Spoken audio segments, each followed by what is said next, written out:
Hey everyone, welcome to today's Explainer. We're doing what we do best here, taking a massive influx of news and connecting those dots to show you the much bigger picture. The date is August 4th, 2026, and today's briefing, it's honestly the perfect case study.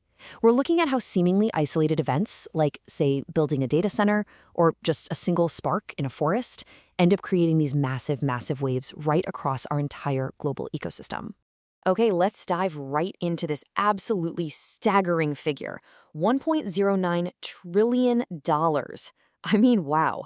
That number actually represents the future lease payments big tech has just committed to for AI data centers. And here's the real kicker, guys. These are for facilities that literally haven't even been built yet. We're talking about leases that haven't even begun.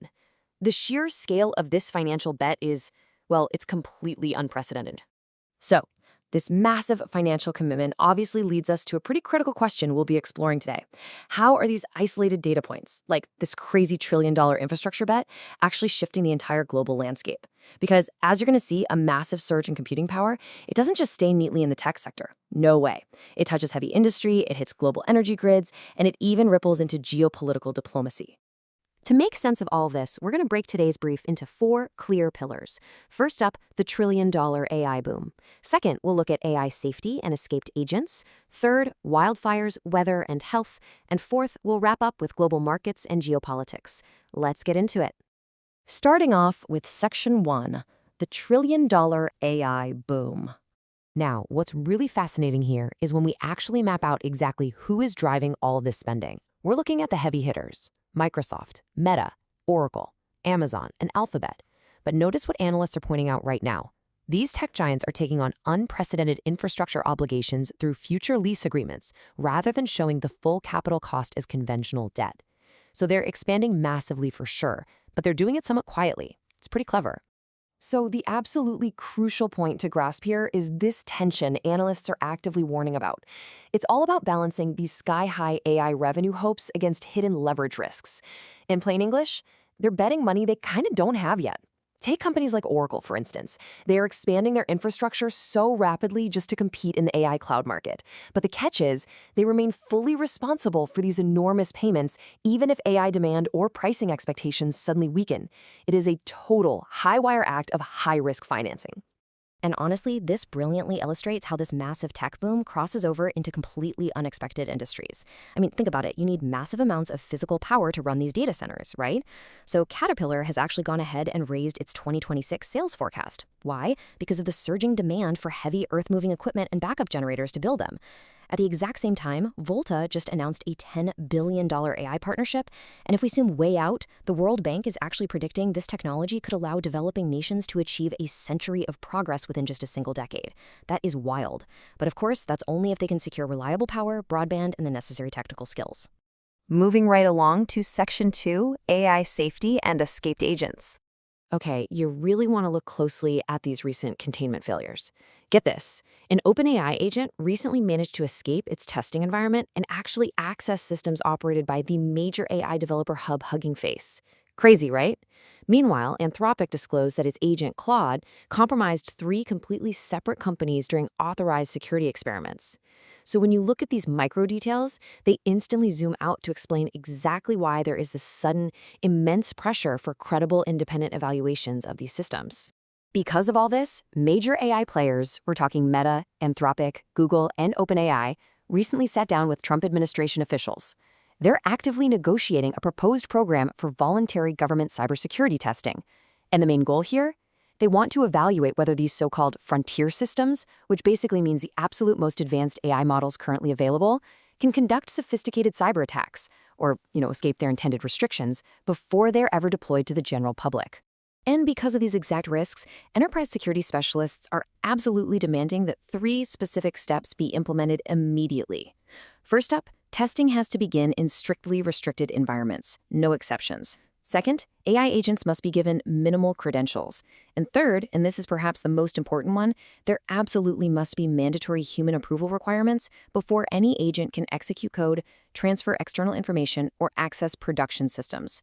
You have to keep a human in the loop. Let's pivot now to Section 3, wildfires, weather, and health. 64,000. That is the staggering number of evacuees from the Spokane, Washington area right now. Authorities recently arrested a 37-year-old man and charged him with first-degree arson for allegedly starting the Old Trails fire. And the ripple effect of this single alleged act, it is devastating. We're looking at 3 major fires burning over 10,000 acres, destroying over 700 structures, and tragically leaving 14 people completely unaccounted for as search teams bravely enter those burned neighborhoods. Now, environmental scientists always emphasize a really critical distinction here.